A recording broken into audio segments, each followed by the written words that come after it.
नमस्कार, मैं हूं आशीष चित्रांशी और आप देख रहे हैं द न्यूज लॉन्चर। साहिब अपने 56 इंच वाले जॉर्डन, इथियोपिया और ओमान की यात्रा से लौट आए और वापस आते ही फिर से चुनावी मोड में आ गए। चुनाव जीतना है ना भाई, तो चुनावी मोड में आ चुके हैं।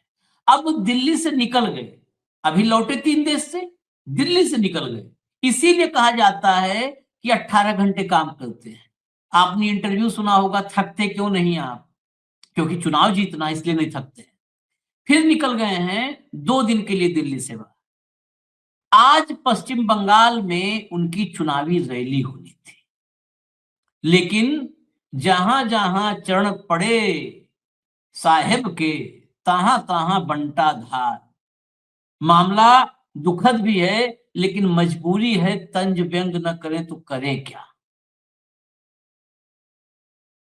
इनके पहुंचने से पहले ही, रैली से पहले ही, अमित मालविया जो आईटी सेल के मुखिया हैं, उस प्रोपोगेंडा ब्रिगेड के सर्वमान्य अगुवा हैं, जिन पर देश के अलग अलग राज्यों में झूठ फैलाने के कई संगीन आरोप हैं, उन पर एफआईआर बंगाल में। साहेब रैली के लिए नादिया जिला जो है बंगाल में, वहां रैली के लिए पहुंच रहे थे। मौसम खराब, धुंध, हेलीकॉप्टर लैंडिंग नहीं हो सकता हेलीकॉप्टर का। तो साहेब ऊपर पहुंच करके और नीचे रैली का माहौल दूरबीन से देख करके वापस चले जाते हैं, फोन पर संबोधन करते हैं। पूरे देश में इस वक्त फॉग, स्मॉग, मौसम की कंडीशन क्या है सबको पता है, लेकिन पड़ोसी जिलों से भी भीड़ लाई जा रही थी। और जिस मौसम में मोदी जी रैली स्थल पर उतरे नहीं, उस मौसम में भीड़ लाने की जिद ऐसी थी कि सुबह सुबह कई मौतें हो गई, रेल के नीचे आ गए कई बंगाल के नागरिक, रेल के नीचे आ गए। हो गया, सांत्वना के 2 शब्द बोल देने हैं कि हम उनके प्रति अपनी आदरांजलि देते हैं, श्रद्धांजलि, काम खत्म। इसके अलावा रैली से पहले पोस्टर जारी किया था भाजपा ने, वो पोस्टर भी अभी आपको दिखाएंगे। उस पोस्टर में बेइज्जती नहीं है, घनघोर बेइज्जती है। तो लाइए जरा हेमंत जी को लाइए, ये सब आज हेमंत जी की जुबानी आप तक लाएंगे हम। स्वागत है हेमंत भाई। सीधा हम 3 हिस्से बताए हमने, पहले हिस्से पे चलते हैं। अमित मालविया पर एफआईआर क्यों हुई? वैसे आदत से तो बात जाते नहीं है, लेकिन सरकार है, दिल्ली के हुक्मरान उनके ऊपर अपना हाथ रखे हुए हैं, तो उनका कुछ बिगड़ता भी नहीं, बाल बांका नहीं हो पाता है। जरा ट्वीट दिखाइए उनके ऊपर एफआईआर। ये संघमित्रा बंदोपाध्याय हैं। An FIR has been filed at Narendrapur police station against BJP IT cell chief Amit Malviya for his insulting X post targeting West Bengal and its people. Kudos to Shri Tanmay Tanmay Ghosh, ये स्टेट जनरल सेक्रेटरी हैं और स्पोक्स पर्सन हैं तृणमूल कांग्रेस के। For taking a stand, Bengal won't tolerate abuse. Now let the law take its course. Bengal गाली नहीं बर्दाश्त करेगा, अब कानून इनका हिसाब करेगा, इंसाफ करेगा। तन्मय घोष का, इसके लिए तन्मय घोष ने एफआईआर करवाई है, उनका आभार भी प्रकट किया जा रहा है। जरा एफआईआर की कॉपी भी दिखा दीजिए, एफआईआर की कॉपी दिखा दीजिए भाई, खाली ट्वीट पर भरोसा नहीं, एफआईआर की कॉपी बकायदा। ये देखिए, बरुईपुर पुलिस डिस्ट्रिक्ट, पूरा प्ले कर दीजिए, एक बार चला दीजिए। To the inspector in-charge Narendrapur police station Baruipur, ये पुलिस डिस्ट्रिक्ट, ये पूरा का पूरा एफआईआर है। इसमें कुछ चीजें जैसे हम लोग पब्लिक नहीं करना चाहिए, सार्वजनिक नहीं करना चाहिए, उन चीजों को हमने हटा दिया। अब पहले हम इसी हिस्से पे चलते हैं, फिर अभी तत्काल रैली वाले पे आएंगे। आज छोटे छोटे एक एक पार्ट और एक एक जवाब। हेमंत भाई, ये अमित मालविया, इनको कोई रोक पाएगा? देखिए बंगाल में लगाए भी गए इस बार ये, क्योंकि बंगाल को जीतने के लिए सारे घोड़े खोल दिए गए हैं। ये झूठ वाला घोड़ा तो हमेशा खुला रहता है, ये तो हमेशा नापता रहता है, इसको कोई फर्क नहीं है। मोदी के आने से पहले, रैली से पहले एफआईआर, ये भाजपाइयों के लिए कुछ संदेश है, इससे मानेंगे या नहीं मानेंगे? बस मेरा इतना ही जान समझना चाहता हूँ। हाँ। आशीष भाई नमस्कार, आपको सारे दर्शक साथियों को भी। देखिए, एफआईआर दर्ज कर ली तो क्या हो जाएगा? कितने राज्यों के अंदर एफआईआर है? कर्नाटक से लेकर के तमाम राज्यों में एफआईआर है। एक बार पिटीशन डालेंगे, ठा करके उसमें वो एंटिसिपेटरी बेल हो जाएगी, घूमते रहो, चलते रहेंगे, वकील दुनिया भर के केस लड़ते रहेंगे, कोई खास बात नहीं। एक चीज आपको देखनी पड़ेगी, जो प्रतापी अमित मालवीय जी हैं, उनका फुल टाइम काम क्या है? आईटी सेल पर से कहने को। लेकिन इस बार उनकी प्रतिभा को देखते हुए, उनकी पारंगत उसको शैली को देखते हुए, इस बार उनको वेस्ट बंगाल का सह प्रभारी भी बनाया गया है, उनकी प्रतिभा के हिसाब से। तो वो जब आज प्रधानमंत्री को आना था, तो वो कल ही भूखे प्यासे जुट गए थे वेस्ट बंगाल के अंदर माहौल बनाने के लिए। और वो ट्वीट के बाद ट्वीट, ट्वीट के बाद ट्वीट, दनादन ट्वीट इतने दे मारे। अब हमारे लिए तो ये भी मुश्किल है कि कौन से ट्वीट के ऊपर एफआईआर हुई, कौन से पे नहीं हुई, क्योंकि एक लिंक दिया गया है। उस लिंक को कब आप एडिट कर दो, कब आप डिलीट कर दो। तो बेटर हम दोनों ने यही सोचा कि भाई इस ट्वीट का जिक्र एज सच करने की बजाय जो एफआईआर का कंटेंट है केवल उस पर बात की जाए, क्योंकि कल को ये हो जाएगा कि ये ट्वीट नहीं था, दूसरा था, फला था। तो उस ट्वीट के अंदर तो यह है कि बंगालियों को बदनाम करने के लिए, बंगाल को बदनाम करने के लिए, बंगाल को पुअर लाइट में दिखाने के लिए, और बंगाल की मुख्यमंत्री को, उस सारे को लेकर के एफआईआर की तहरीर दी गई है, भी कंप्लेंट दी गई है। एफआईआर दर्ज हो गई होगी, स्वाभाविक है, सरकार का जब वो सारी चीजें तृणमूल का महासचिव दे रहा है, प्रवक्ता दे रहा है। लेकिन सवाल यह कि क्या पूरी भारतीय जनता पार्टी इस कारनामे से बाज आएगी क्या? मैं कल से ऐसे ही जब आपने कहा कि इस पर करेंगे, तो मैं अमित मालवीय जी की वो देख रहा था टाइमलाइन ट्विटर पे। वो तो भूखे पैसे लगे पड़े हैं उसी काम पे, कि वहां पर ये हो गया, वहां पे ये हो गया, वहां पे ये हो गया। मतलब आप चुनाव लड़ रहे हो, आप केंद्र राष्ट्रीय स्तर की पार्टी हो, और प्रधानमंत्री के एक तरीके से राइट हैंड हो कहने को, भाई उनके पूरे के पूरे प्रोपेगेंडा सेल को आप देखते हो। वैसी सूरत के अंदर आम नागरिक से, मुझसे, आपसे और हर भारतीय से तो ये उम्मीद की जाती है कि कम कोई ऐसी चीज ना करें कि जिससे कोई कम्युनल टेंशन फ्लेयर अप हो, या कोई भी दो समुदायों के बीच में, या किसी प्रदेश के उसमें, या किसी मुख्यमंत्री की अमानत में खयानत ना हो, किसी का नाम पूर लाइट में ना आए, या हम नाम लेकर के टारगेट करें उस चीज को। ये देखना पड़ेगा। तो ये अकेले अमित मालवीय नहीं, ये एक पूरी की पूरी पार्टी का कल्चर है। जब प्रधानमंत्री जी मुख्यमंत्रियों के बारे में तमाम तरह के शब्द प्रयोग करते हैं, हर तरह के, पिछली बार जब चुनाव याद होगा ना, पिछली यहीं पे था, बंगाल में ही थी वो कारनामा, जब दीदी और दीदी का आवाज लगाई थी। तो ये तो ऊपर से नीचे तक आप देखिए, इसमें कोई अमित मालवीय आइसोलेशन में अकेले नहीं, किसी को देख लीजिए, अभी तो शुरू हुआ है रण। और ये मान के चलिएगा कि इस बार जो बंगाल की लड़ाई है, बंगाल की सत्ता हथियाने की, उसके पहले राउंड में जब एसआईआर के नाम पर जो नौटंकी ज्ञानेश गुप्ता करवा रहे थे, उसमें भारतीय जनता पार्टी पूरे तरीके से डरी हुई है, ये मान के चलिएगा। जब उनके प्रदेशाध्यक्ष को चुनाव आयोग के खिलाफ प्रेस कॉन्फ्रेंस करनी पड़ी, तो उसका मतलब समझ लीजिए आप, चुनाव आयोग तो उनका प्रमुख सहयोगी है, बाकी जो एनडीए है वो अलग है। ज्ञानेश गुप्ता का चुनाव आयोग अगर अलायंस करोगे आप, तो सबसे पहला बीजेपी का फुल टाइम बिना शर्त समर्थन चुनाव आयोग का है।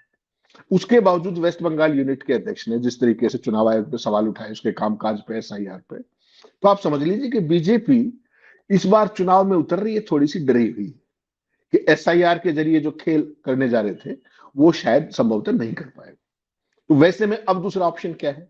दूसरा ऑप्शन वही है जो भाजपा को आता है, झूठ, भ्रम और हिंदू मुस्लिम।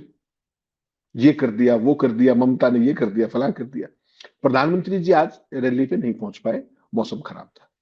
उसके बाद जो उन्होंने फोन पे कहा, उन्होंने क्या कहा? बंगाल में मोदी बोले वहां कमीशन वाली सरकार, कई प्रोजेक्ट अटके। प्रधानमंत्री का भाषण है। तृणमूल कांग्रेस मेरा विरोध 1000 बार करे, लेकिन राज्य का विकास क्यों रोक रही है? कोई प्रधानमंत्री जी से, माननीय अविस्मरणीय प्रधानमंत्री जी से कोई पूछ ले कि जिन जिन राज्यों को आपकी सत्ता, भाजपा की, जिसको ये तो कहते हैं Bhajpa ruled state, BJP ruled state, मेरे मुंह से हर बार निकलता है बीजेपी रूल्ड स्टेट, क्योंकि मेरी खुद की स्टेट जो है, जिस स्टेट से मैं आता हूं, वो कंप्लीटली रूल्ड है, रूल्ड नहीं है। वहां रूल नाम की तो कोई चीज ही नहीं। तो ऐसे ही जो अपोजिशन रूल्ड स्टेट है, वहां प्रधानमंत्री की भाषा क्या होती है? और अपने बिहार जैसे राज्य के अंदर उनकी क्या भाषा थी, कट्टा, तमंचा, फलाना, ये। तो प्रधानमंत्री का जब स्तर उन बातों पे आ जाता है, तो फिर आईटी सेल उनकी क्या करे? वो तो अगर कोई ना भी, मेरे आप जैसा भी व्यक्ति वहां बैठ जाए, तो उसकी 72 घंटे में नौकरी चली जाएगी, असल में तो 24 में चली जाएगी। क्यों? हम उसमें नैतिकता लगा देंगे, एथिक्स लगा देंगे, फला लगा देंगे। तो वहां तो चाहिए नहीं, वो वहां तो वो चाहिए जो अमित मालवीय करते हैं। उन्होंने किया है सक्सेसफुली। कल के बाद उनकी टाइमलाइन देखी, चौथा पांचवा ट्वीट है बंगाल के ऊपर लगातार। सरकार को घेरने का काम है उनका, कीजिए। लेकिन कोई भी चीज ऐसी जिससे कोई कम्युनल टेंशन फैले, किसी तरीके को वो चीज फ्लेयर अप हो, ऐसी चीज से तो अवॉइड करना चाहिए। फिर एफआईआर में जो तहरीर दी, उसमें यह भी लिखा है कि मुख्यमंत्री को बदनाम करने की कोशिश, बंगालियों को बदनाम करने की कोशिश। तो वो तो अभी शुरुआत है, अभी तो मौसम बिल्डअप हो, अभी तो देखते जाइए। दीदी और दीदी तो पिछली बार था, हो सकता है इस बार उस मूवी का कोई अगला हिस्सा हो। तो आशीष भाई, इस देश के अंदर जो प्रधानमंत्री पद से जो आप गरिमा की उम्मीद करते थे, मर्यादा की उम्मीद करते थे, प्रधानमंत्री का एक ऑरा होता था कि सारा देश पीएम के मुंह की तरफ देखता था कि वो क्या बोलेंगे। अब यहाँ के प्रधानमंत्री के मुंह की तरफ इसलिए देखते हैं कि क्या क्या गलत बोलेंगे, क्या क्या झूठ बोलेंगे। और वो चीज पहले संसद के बाहर होती थी, अब हर भाषण में संसद के अंदर भी होती है। अधूरा सच, पूरा झूठ, ये नया भारत है आशीष भाई। तो इसमें जो बड़ी लाइन जो ऊपर से आएगी, वो अमित मालवीय है, कोई और हो। अभी तो नड्डा साहब आएंगे, अभी तो नए कार्यकारी अध्यक्ष आए हैं, वो आएंगे। अभी तो पूरी सब ब्रिगेड उतरेगी, बंगाल में सब ब्रिगेड उतरेगी। तो ये अभी शुरुआत है। अभी तो ऐसी कितनी एफआईआर वगैरह से डरते हैं राहुल गांधी जैसे लोग। कोर्ट में जाना पड़ेगा, जमानत करानी पड़ेगी, मानहानि में सजा हो जाएगी, सांसदी चली जाएगी। इनका कुछ नहीं बिगड़ रहा है किसी का। सारे का किसी बीजेपी के नेता को आपने देखा कोर्ट में खड़े हुए? अभी तक तमाम तरह की एफआईआर है। और कर्नाटक ने जब कल कानून बना दिया कि हेट स्पीच के ऊपर नॉन वेलेबल ऑफेंस होगा, तो सारी बीजेपी खड़ी होगी वहां। बताइए आप, मतलब आप हेट कल्पना, स्पीच का हेट स्पीच ये का कोई समर्थन कैसे कर सकता है यार विधानसभा के अंदर भाई? ये खबर बताइए मुझे। ये खबर अद्भुत थी। मैं कल शाम से सोच रहा था, बताओ, ये तो पूरी दुनिया के सामने एक्सपोज खुद को करना है कि भाई हम नंगे हैं। मतलब आप, कानून बनेगा कि भाई किसी की हत्या करने पर आपको सजा होगी। नहीं नहीं, ये सजा बिल्कुल नहीं होनी चाहिए, गलत हो रहा है? इसका मतलब आपसे बड़ा कातिल कोई नहीं है। आप हेट स्पीच का विरोध कर रहे हो इस दुनिया में, सभ्य समाज में। वो फिरंगी जो कहते थे कि ये किस टाइप के लोग भारतीय हैं, क्या वही साबित करना चाहते हो? आपने कहा जो है बहुत सारी चीजें की लगातार ट्वीट कर रहे हो, ट्वीट्स देखिए। उन ट्वीट्स में बांग्लादेश के हालातों का भी फायदा उठाने की कोशिश हो रही है। स्वाभाविक है, स्वाभाविक स्वाभाविक। है। वो वहां पर हिंदू युवक का नाम लिख करके ऐसा हुआ वैसा हुआ। ये इनसे एक सवाल मैं करता हूं, बांग्लादेश में जो हो रहा है, क्या उसकी जिम्मेदारी सिर्फ और सिर्फ बांग्लादेश की है? क्या उसकी जिम्मेदारी में, मैं अपने रिस्पॉन्सिबिलिटी पे बात कर रहा हूं, क्या भारतीय जनता पार्टी की जिम्मेदारी नहीं है उसमें? क्यों नहीं, ये सवाल कर रहा हूं, क्यों कर ये रहा हूं? भारतीय जनता पार्टी की कोई जिम्मेदारी ना बांग्लादेश में है ना भारत में है। नहीं, नहीं, भारतीय और जनता पार्टी सभी जिम्मेदारियों, सभी जवाबदेही से ऊपर है। उससे आगे चलिए आप, उनकी कोई नहीं, जिम्मेदारी नहीं। जाने पीछे ही वजह बताऊं आपको। वहां पर हिंदू युवक जान जान है, और अगर निर्दोष को मारा जाता है तो वो हिंदू हो मुसलमान हो, जान जान है। वहां पर हिंदू एक युवक को, निर्दोष युवक को मार दिया कट्टरपंथियों ने।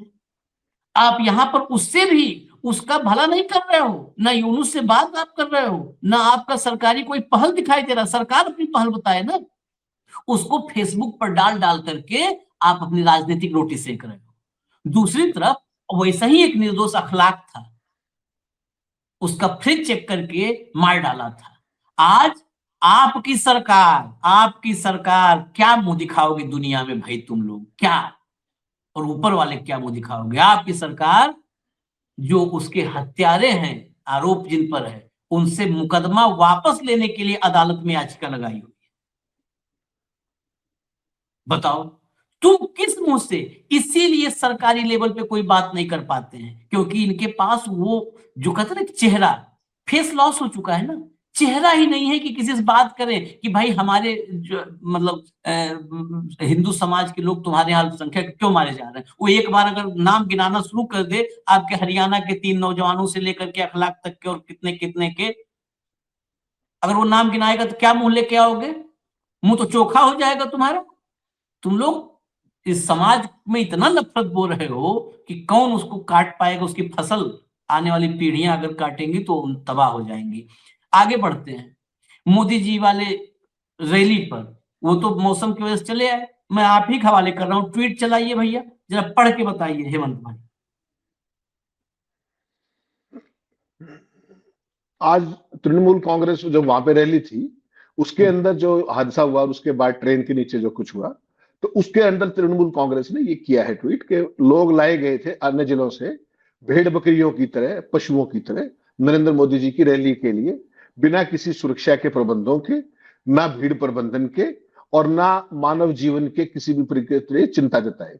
और जो नहीं होना चाहिए था वो हादसा हो गया, inevitable happened in the wee hours of the morning. आज बड़े तड़के near Taherpur railway station, Taherpur railway station के करीब train number 31814 Krishnanagar Sealdah local local train थी, उसके नीचे 3 लोग आकर के 3 लोगों की मौत हो गई और कई लोग जो है कृष्णनगर हॉस्पिटल के अंदर उपचाराधीन है। उन्होंने अपनी जीवन केवल और केवल इस बात के लिए खो दिया कि एक आदमी की ईगो सेटिस्फाई करनी थी, एक पार्टी के लिए एक उस भीड़ का हिस्सा होना था। यही है बीजेपी का असली राजनीति, जिसके लिए वो दिखाई देती है सबके बीच में। और आम आदमी के जीवन के साथ खिलवाड़ केवल संख्या बढ़ाने के लिए, एक दृश्य क्रिएट करने के लिए, और जो अपने अखबारों की हेडलाइंस हैं उनमें छाने के लिए, इस तरह की चीजें बिना किसी हिचकिचाहट के वो लगातार करते हैं। बीजेपी के बारे में कह रहे हो, और ये कोई पहली बार नहीं है, बार बार बीजेपी ने इस तरीके से किया है, लोगों की जानों के साथ खिलवाड़ किया है।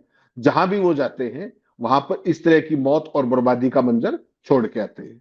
और जो खून आज उसके दिल्ली उस पर जो गिरा है, उसकी सारी जिम्मेदारी, जो लोगों का खून गिरा है उसकी सीधी जिम्मेदारी दिल्ली की है, और वहीं से शुरू होती है सीधी मोदी से।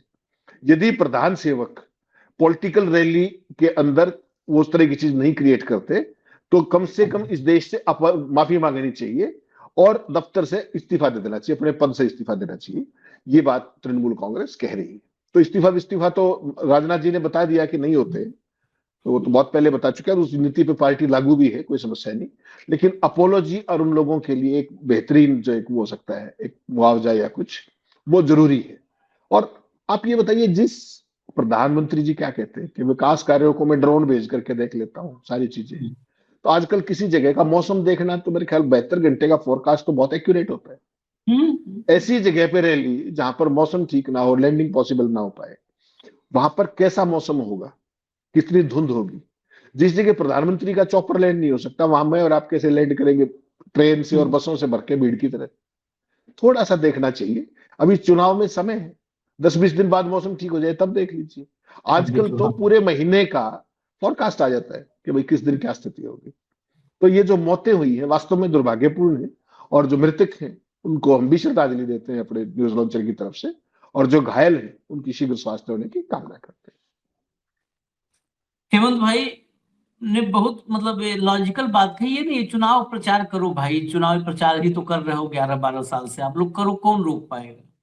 एक्सप्रेस वे पर रोज खबर देख लीजिए आप लोग, एक्सप्रेस वे पर गाड़ियों में गाड़ियां एक लाइन से ठुकती चली जा रही हैं, एक लाइन से मौतें हो रही हैं। आप तो दुनिया के सबसे सिक्योर सिस्टम्स में से एक में चलते हो। आपका चाहे वो चॉपर हो, चाहे वो 8,500 करोड़ का विमान हो, वो सबसे सुरक्षित, दुनिया की सबसे सुरक्षित व्यवस्थाओं में से एक है, वो उसमें चलते हो।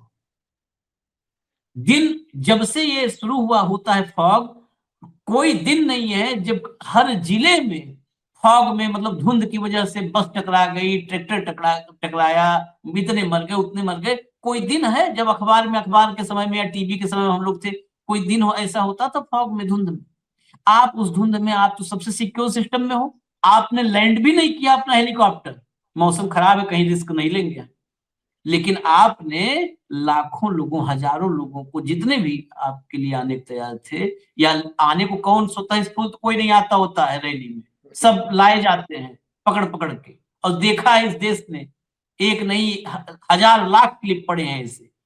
उनको आप किसके भरोसे? इसका मतलब उनके जान की कीमत, मैं बस एक लाइन कहूंगा, उनके जान की कीमत आपके लिए है ही नहीं, यही आप मानते हो।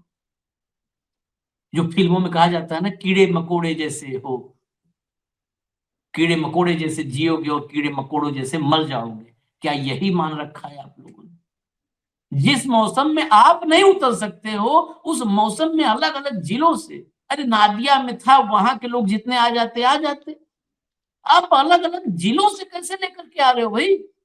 जहां पे बसें जो है नहीं चल पा रही है, ट्रेनें रद्द हो रही हैं, फ्लाइटें रद्द हो रही हैं, सिर्फ वही उन्हीं की जान सस्ती है कि झोंक दिया, धुंध में ट्रेन रौंदते हुए चली गई। खैर, आगे तीसरा पार्ट लाइए, ट्वीट लाइए हेमंत जी के सामने, वो भी रखिए। आज बांग्ला अंग्रेजी सब है, ये बताएंगे। बताइए ये तो आशीष आशीष भाई, ये तो और भी रोचक है, और इसको कहीं हास्यास्पद है। रोचक तो क्या है, तो अंग्रेजी आप चलाते जाइएगा, हिंदी में मैं बता देता हूँ साथ के साथ। भारतीय जनता पार्टी के पास बंगाल में नरेंद्र मोदी की एडमिनिस्ट्रेटिव मीटिंग दिखाने वाले अजीबोगरीब खुद की तारीफ वाले अखबार के विज्ञापनों पर पैसा खर्च करने की कोई कमी नहीं है। एक विज्ञापन भी उन्होंने साथ लगाया है। विडंबना यह है कि उस पैसे का एक छोटा सा हिस्सा मूल बंगाली साक्षरता क्लास पर खर्च किया जा सकता था, क्योंकि वो तो शुरुआती स्पेलिंग भी सही नहीं लिख पाते। और उन्होंने संदर्भ के लिए 4 अक्षर लिखे जो विज्ञापन के अंदर जो थे। पहला शब्द आप देखिए, पहला शब्द है आशीर्वाद, जो गलत लिखा गया है बंगला में, और फिर आगे ठीक भी करके दिखाया है उन्होंने। दूसरा शब्द है कमी, तीसरा शब्द है साथ ही, और चौथा शब्द है उपस्थिति।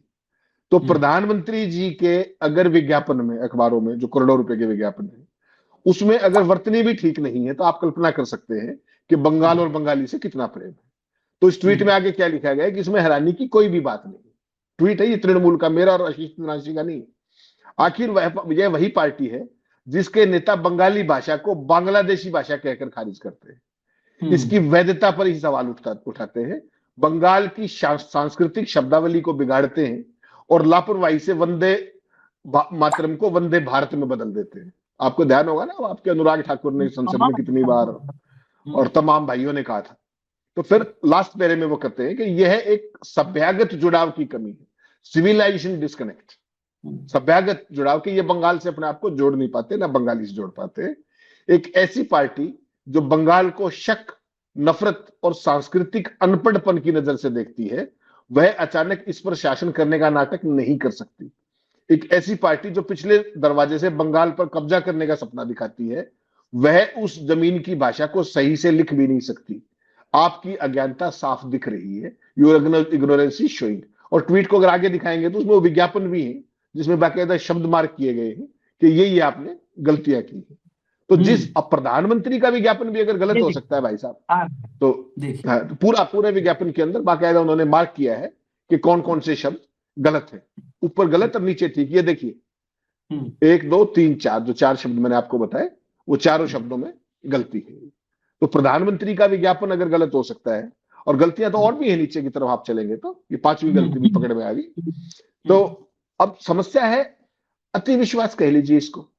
और अखबार वालों को क्या चिंता पड़ी भाई साहब, जो आप ड्राफ्ट करके दे देंगे उन्होंने छाप देना है। वो तो खबर भी ऐसे ही छापते हैं आजकल, श्री भी नहीं हटाते, श्री भी यूं ही छपता है आजकल, श्रीयुक्त भी छपता है, श्रीमान भी छपता है, बहुत जगह देखा मैंने। तो विज्ञापन को तो छेड़ने की उनको जरूरत क्या पड़ी, वो क्यों एडिट करेंगे। ये सारी स्थिति है। मतलब बंगाल में एक चीज आपको माननी पड़ेगी आशीष भाई, जो बाकी स्टेट्स में आप देखते थे ना, वो यहां आपको नहीं मिलेगा। मैं आपको एक दिन पहले भी, हमने जब SIR पे चर्चा की थी, यहां ममता बनर्जी है, वो सत्ता में है और वो फाइटर है, स्ट्रीट फाइटर है। तो यहां का जो चुनाव जिस तरीके से मोदी ने हरियाणा निपटा दिया झटके में, जो भी खेल करना था, महाराष्ट्र निपटा दिया, बिहार निपटा दिया, उस झटके में 90% स्ट्राइक रेट बंगाल में नहीं ला सकते हो। SIR भी करा के देख लिया। यहां जो ये फाइट है ना भाजपा की, तृणमूल की, वो जो अंग्रेजी में कहते हैं this will go down to the wire, या क्रिकेट की भाषा में कहें तो मैच आखिरी गेंद तक खींचेगा। तो यहां पर जो है, मतलब मोदी जी SIR वाला कितना खेल कर पाए कितना नहीं कर पाए, वो तो अभी फाइनल जब लिस्ट प्रिंट होगी तब पता लग जाएगा, वोटर लिस्ट। लेकिन अभी तक भारतीय जनता पार्टी को अपनी औकात में रखने में कामयाब जरूर रही है तृणमूल, अपने हमलावर दृष्टिकोण से। और इसका रोचक उदाहरण आपने कल देखा होगा रात को। भारत के इतिहास में आपने कभी नहीं देखा होगा कि कोई राजनीतिक पार्टी संसद सत्र खत्म होते ही पूरी रात संसद भवन के गेट पर धरना दे, इतनी ठंड के अंदर। आपने देखा किस तरीके से 12 घंटे का क्रमिक अनशन एकदम संसद के गेट पर तृणमूल के सांसदों ने दिया। इससे मैं कह रहा हूं कि जो ये लड़ाई है बंगाल की, this will go down to the wire. Trinamool छोड़ने वाली नहीं है, हर मुद्दे पे घेरेगी, हर मुद्दे पे सवाल जवाब करेगी। आप सोचिए ना कि इस तरह की गलती, विज्ञापन की गलती भी अगर कोई पॉलिटिकल पार्टी पकड़ रही है और उसका आपको से सिविलाइजेशन डिस्कनेक्ट दिखा रही है बंगाल से, तो आप सोच लीजिए कि उनकी स्ट्रेटेजी क्या है। उनकी स्ट्रेटेजी आपको हर कदम पे घेरने की है, ये मान करके चलिएगा। जो जिसकी बात हम कर रहे थे कि आखिर कौन सा पोस्ट था, वो पोस्ट भी आ गया है जो है, क्योंकि एक आध जगह पोर्टल में जो अखबार है उन्होंने लगाया है, वो आपके भी पास पहुंच चुका है हेमंत भाई। ये बेसिकली जो बांग्लादेश में अभी अशांति है, अराजकता है, उसका एक विजुअल लगा करके और अमित मालविया ने पोस्ट किया था। उसमें अमित मालविया ने वो विजुअल दिखाते हुए कहा था कि बांग्लादेश के ढाका में जारी तोड़फोड़ ये चेतावनी है। जब उग्रवाद को बढ़ावा दिया जाता है और अराजकता को सामान्य मान लिया जाता है, उग्रवाद को बढ़ावा दिया जाता है और अराजकता को सामान्य मान लिया जाता है, तो समाज इसी तरह बिखरने लगता है। यही कारण है कि ममता बनर्जी के नेतृत्व में पश्चिम बंगाल की स्थिति बेहद चिंताजनक है। संस्कृति और अभिव्यक्ति की स्वतंत्रता और लोकतंत्र वहां टिक नहीं सकते जहां भीड़ का राज चलता है और सरकारें आंख मूंद लेती हैं। ये कायदे से ममता बनर्जी के लिए लिखा है कि अपने साहेब के लिए लिखा है, यह भी साफ करना चाहिए। ममता बनर्जी लिख करके बेसिकली क्या है ना, वो रिवर्स साइकोलॉजी पे हम लोग अक्सर चर्चा करते हैं, जो ये खुद करते हैं। भीड़ तंत्र इस देश में महाराष्ट्र से लेकर के और उत्तर प्रदेश तक, बिहार से लेकर राजस्थान तक और हरियाणा तक, हरियाणा में तो भीड़ तंत्र के बहुत उदाहरण हैं, बहुत सारे उदाहरण हैं। पूरी की पूरी गाड़ी में बैठे 3 युवकों को जला दिया गया राजस्थान से। राजस्थान के जो तीनों थे, जिनको पशु तस्कर कह के, गो तस्कर कह के जला दिया गया। कितने उदाहरण हैं। ट्रेन में भीड़ पीटने लगती है दाढ़ी देख करके। ये बात समझाओ अपने 56 इंची साहेब को, और खुद को समझने की जरूरत है कि ये देश, बांग्लादेश और पाकिस्तान की मुझे चिंता नहीं करनी है भाई। हाँ, उनकी इतनी ही चिंता बस करनी होती है कि पड़ोसी हैं, और पड़ोस में अगर अव्यवस्था होगी तो कहीं न कहीं थोड़ा सा हम लोगों के लिए चिंता का विषय है। लेकिन बांग्लादेश और पाकिस्तान को विश्वगुरु बनाने हमारा लक्ष्य नहीं है कि वो उनको विश्वगुरु बनाना है। अपना देश पहले देखो, अपना समाज देखो, इसको दुरुस्त करो। नहीं आशीष भाई, माफ कीजिएगा, मैं एक सवाल और आप छोटा सा एक लाइन का कहना चाह रहा हूँ। बंगाल, जो कुछ बांग्लादेश के अंदर हो रहा है, जो भी दुर्भाग्यपूर्ण तो है ही, हमारा पड़ोस है, हमारे देश का एक हिस्सा रहा है वो, उसके घटनाक्रम को, उसकी जो एनार्की है, जो वहां की अव्यवस्था है, उसको आप ममता बनर्जी से कैसे कंपेयर कर सकते हो? माफ कीजिएगा, ये कौन सी प्रोफेशनल एथिक्स है? ये कौन सी कम्युनिकेशन स्ट्रेटेजी है कि बांग्लादेश के घटनाक्रम से आप ममता बनर्जी को कंपेयर कर रहे हो, उसको इन्वॉल्व कर रहे हो? अच्छा, उस वीडियो का अगर आपने देखा हो, उसमें एक वीडियो भी है बाकायदा हिंसा का, तो बांग्लादेश का है। इस पे एफआईआर दर्ज नहीं होगी तो आपको प्रसाद मिलेगा क्या?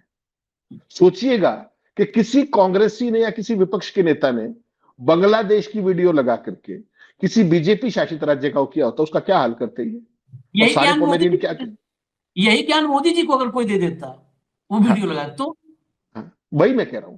तो कम से कम अमित मालवीय को इंचार्ज है वहां पे, थोड़ा बहुत तो प्रोफेशनल एथिक्स का ध्यान मुझे लगता है रख ही लेना चाहिए। कहां वेस्ट बंगाल, कहां बांग्लादेश? बांग्लादेश तो अगला पाकिस्तान बनने जा रहा है भाई साहब, नेक्स्ट पाकिस्तान, और इवन वर्स, उससे भी बुरी हालत हो सकती है। आप नैतिकता की बात किससे कह रहे हैं? ये तो सह प्रभारी है। सह प्रभारी तो मतलब फिर भी ठीक है, सह प्रभारी से प्रभारी तक अभी जाइएगा, अभी चुनाव आने दीजिए करीब। आपको एक उदाहरण देता हूं जहां पर सबसे ज्यादा वर्स्ट कंडीशन पैदा हुई, झारखंड का चुनाव याद कर लीजिए। एक प्रभारी वहां भी आए थे, अपना प्रदेश ही 2 महीने छोड़ दिए थे। मतलब कोई लिमिट बची थी क्या? बिलो द बेल्ट तक आदमी उतर गया। घुसपैठी और बांग्लादेशी से शुरू करते करते रोहिंग्या और नेपाली से आते आते वो बिलो द बेल्ट पहुंच गया। तो ये मतलब वही वाला है, जगीरा वाला, कि लड़ने की हिम्मत तो ले आओगे हमसे, लेकिन कमीनापन कहां से लाओगे। तो वो तो फिल्म थी चाइना गेट, उसका डायलॉग अक्सर भाव सुनाते रहते हैं कि फौजियों, हमसे लड़ने की हिम्मत तो ले आओगे, कमीनापन कहां से लाओ। तो वो तो अभी देखिए क्या क्या होता है। इजाजत दीजिए हमें, देखिए बंगाल की लड़ाई, ये लड़ाई बहुत महत्वपूर्ण है इस देश के लिए, बहुत महत्वपूर्ण। सियासी लड़ाई की मैं बात कर रहा हूं, बहुत महत्वपूर्ण है। बंगाल अगर बच गया, बंगाल टिक गया, रुक गया, बंगाल में जनादेश आ गया ज्ञानाशय देश के बजाय, तो इस देश में लोकतंत्र बच जाएगा, ये यकीन मान लीजिए। इजाजत दीजिए, धन्यवाद हेमंत भाई, बहुत बहुत धन्यवाद, नमस्कार।